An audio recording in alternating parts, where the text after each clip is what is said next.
죽음의 백조라고 불리는 미 공군 전략폭격기 B-1B 랜서가 최근 일본 영공을 거쳐 동해상에 진입했습니다. B-52, B-2와 함께 미국의 3대 전략폭격기로 꼽히는 B-1B 랜서는 한반도 유사시 북한의 주요 핵미사일 시설을 타격하는 임무를 맡고 있는 것으로 알려져 있는데요. 그런데 B-1B 전략폭격기에 눈길이 쏠리는 또 다른 이유가 존재합니다. 바로 북한 김정은 국무위원장이 가장 두려워하는 전략폭격기가 B-1B 랜서이기 때문입니다. 특히 B-1B 폭격기에서 김정은 위원장이 가장 경계하는 부분은 제즘이라는 이름의 장거리 공대지 미사일인데요. 제즘은 사거리가 370km에 달하는 순항 미사일로서 미사일 탄두에 목표물의 위치를 식별할 수 있는 자동 위치 식별기를 장착하고 있어 평양 주석궁 등 주요 시설을 정밀 타격할 수 있습니다. 게다가 지난달 24일 미군 당국은 최대 1000km 밖의 목표물까지 타격할 수 있는 제즘 2R을 B-1B 폭격기에 장착한 사진을 처음으로 공개한 바 있죠. 결국 버튼 하나로 자신의 목숨을 앗아갈 수 있는 무기가 상대의 손에 들려있는 것을 아는 김정은 위원장으로서는 크게 긴장할 수밖에 없는 상황인데요. 앞서 미국 내에서는 미국의 정권 교체 시기를 전후해 북한의 도발이 나올 수 있다는 우려가 제기된 바 있습니다. 특히 마크 밀리 미국 합참의장은 북한의 도발 가능성에 대해 가능성이 높다고 언급하면서 북한은 도발을 해온 오랜 역사가 있지만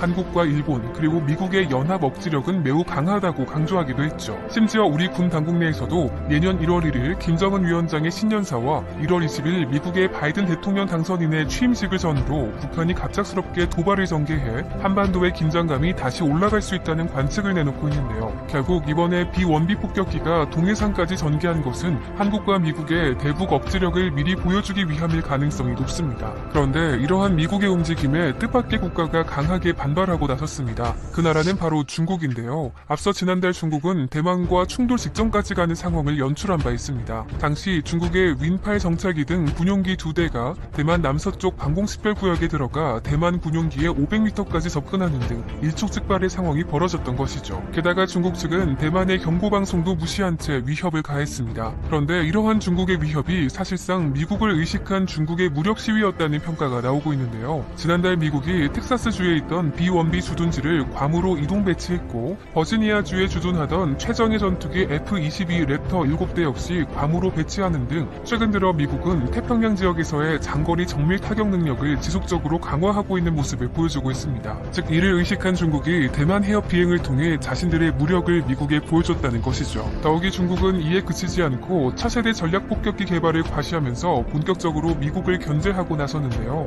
그 무기는 바로 시안 홍-20 아음속 스텔스 폭격기로 세계에서 유일하게 실전 배치됐으며 폭격기의 황제라 불리는 미국의 B-2 스피릿과 동급인 전략폭격기를 개발하겠다고 나선 것입니다. 홍-20은 극초음속 크루즈 미사일만 해도 최대 4대까지 장착 가능할 것으로 추정되고 있죠. 이에 대해 홍콩 언론도 중국이 개발 중인 장거리 스텔스 전략폭격기 홍-20은 미국령 괌은 물론 미 공군 기지가 있는 하와이까지 공격할 수 있을 것으로 보도했는데요. 실제로 영국 왕립통합방위안보연구소의 보고서에 따르면 홍-20이 실전에 배치될 경우 중국군은 강력한 대륙간 공격 능력을 확보하게 된다고 분석했습니다. 게다가 앞서 중국은 스텔스 전투기 젠-20과 대형 수송기 윈-20 등 최신식 공중전력을 실전 배치하면서 대내외에 이를 과시한 바 있습니다. 결국 미국과 중국의 항공 군사력이 중대한 전환점을 맞고 있다는 분석이 나오고 있는데요. 특히 중국의 홍-20 실전 배치에 대해 군사 전문가들은 재래식 무기와 핵미사일로 무장된 중국 공군의 기존 정책과 장비 개발 관행이 바뀔 주요 기점이 될 것이라고 판단하고 있습니다. 왜냐하면 중국 측이 주장하는 스펙상으로만 따져보면 홍-20은 미국의 봉쇄선을 뚫을 수 있는 능력을 갖췄기 때문이죠. 지금까지 미국은 중국이 태평양으로 진출하지 못하도록 무려 20세기부터 가상의 전선을 구축해왔습니다. 물론 이 당시에는 공산주의가 퍼져나오는 것을 막기 위한 전선이었지만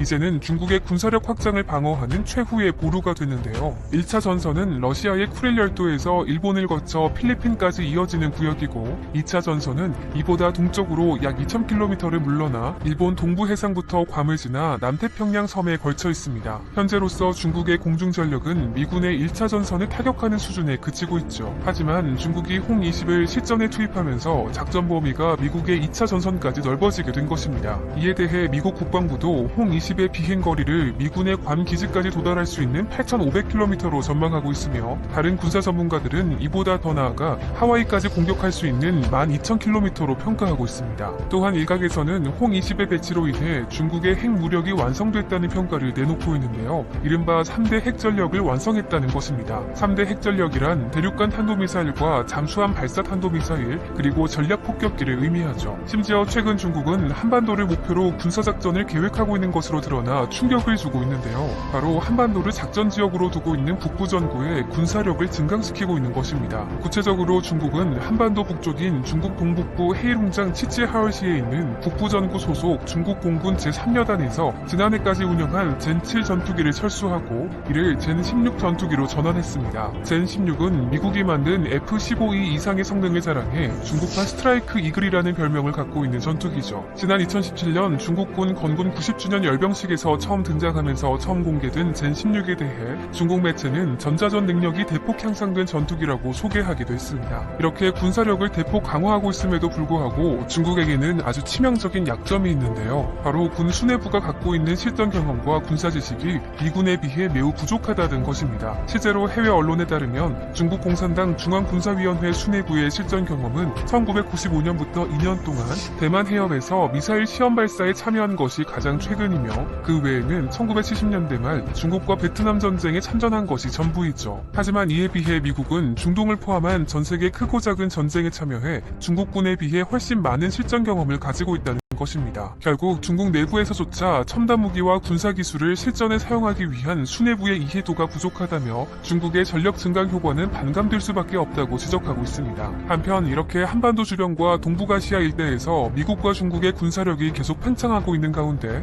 다른 나라들의 움직임도 심상치 않은데요. 대표적으로 올해 일본은 단거리 이착륙이 가능한 스텔스 전투기 F-35B를 탑재할 수 있는 경항공모함을 도입한 바 있습니다. 중국과 분쟁 중인 센카쿠 열도에서의 유사시 상황에 대비한다는 이유로 일본 헌법에 어긋남에도 불구하고 상륙작전부대를 수륙기동단이라는 이름으로 창설해 운용하고 있는 것이죠. 더욱이 최근에는 영국 해군이 일본 인근에 최신식 항공모함을 파견할 것으로 전해졌는데요. 일본 측 언론에 따르면 내년 초 영국이 일본 인근에 퀸 엘리자베스 항공모함이 포함된 항모전단을 파견한다는 것입니다. 이 항모전단은 일본 인근 해역을 포함해 서태평양에서 미국, 일본 해군과 함께 연합훈련을 실시할 예정이죠. 이에 따라 동중국해부터 서태평양 일대 지역에서 항모전단이 움직이는 것은 매우 이례적이라는 평가가 나오고 있는데요. 왜냐하면 이는 중국과의 신경전을 벌이고 있는 지역이기 때문입니다. 결국 이렇게 영국이 일본 인근에까지 항공모함을 파견하는 것은 영국과 미국 그리고 일본의 전략적 이해관계가 맞아떨어진 결과일 수밖에 없습니다. 특히 미국과 일본 입장에서 중국의 군사전력이 태평양 일대로 확산되는 것을 막기 위해 전략폭격기 확대 배치 등과 같은 여러 조치를 취하고 있기 때문에 영국의 지원을 환영하는 입장이죠. 물론 영국 역시 해양 전략의 중심지를 인도태평양 지역으로 확대하고 있는 분위기인데요. 영국은 지리적 특성상 과거부터 대서양 일대를 해군 전력의 중심으로 삼아왔습니다. 하지만 20세기 후반부터 러시아의 군사적 위협을 견제할 필요성이 꾸준히 제기되었고 이런 전략적 판단에 따라 영국은 일본과의 군사 협력을 계속해서 강화해왔습니다. 실제로 영국 집권당인 보수당은 2018년부터 군함 5척을 아시아로 보내 남중국해에서 항행의 자유작전을 구사하기도 했죠. 특히 영국은 중국의 남중국해 영유권 주장에 대해 비판적인 입장을 계속해서 피력하면서 대서양에서 인도태평양 지역으로의 전략적 중심지 확장의 근거로 삼고 있는데요. 다만 파견 비용이 상당한 데다 전략 거점인 대서양을 버려둘 수 없기 때문에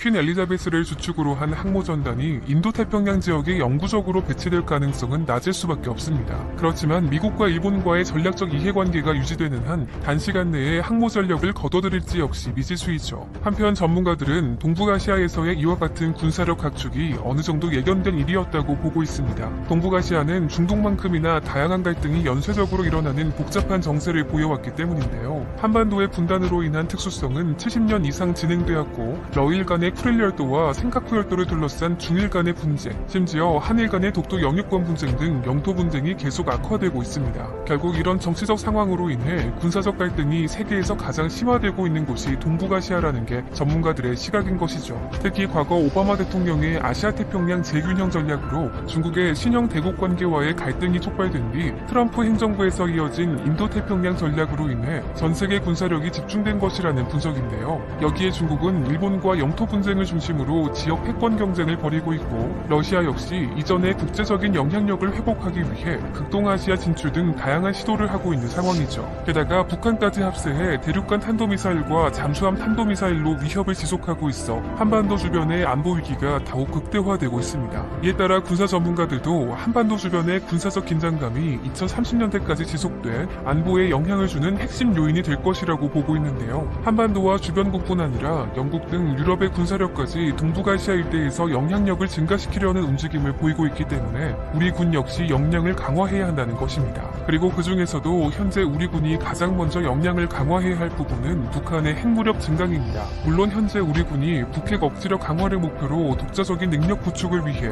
2020년 중반까지 한국형 삼축 체계인 킬체인과 한국형 미사일 방어 체계 그리고 한국형 대량 응징 보복 체계를 준비하고 있지만 아직까지는 미국의 억제력에 기반한 한미 동맹을 공고히 유지해야 한다는 의견이 대다수인데요. 미국이 보유한 핵전력과 정밀 타격 수단, 미사일 방어 체계 등 다양한 능력을 유사시 곧바로 운용할 수 있도록 한미 연합 대비 태세를 계속 가동해야 한다는 것입니다. 다만 한반도 주변에서의 세계 각국 군비 경쟁이 극에 달할 2030년대까지를 생각해보면 중장기적인 대응 체계를 아예 새롭게 마련해야 한다는 지적도 나오고 있습니다. 북한뿐 아니라 미중 갈등을 포함한 각국의 분쟁이 더 자주 발생할 가능성이 높고 이에 따른 한반도와 동북아 안정에 기여하는 한국군의 역할이 더욱 커질 것이라는 게 주된 이유죠. 물론 대북 제재 등으로 북한의 내부적 불안이 계속되는 상황에서 향후 20년간 북한과 우리의 국력이 더욱 벌어질 것은 확실합니다. 하지만 앞으로 한반도 주변국으로 인해 발생할 수 있는 잠재적 위협은 북한보다는 우리에게 훨씬 치명적일 가능성이 높은데요. 가진 게 많을수록 잃을 것도 많기 때문이죠. 게다가 동맹국인 미국의 영향력 약화나 트럼프 대통령 시기 국제문제 개입에 대한 의지가 상당 부분 축소된 것을 눈으로 똑똑히 본 만큼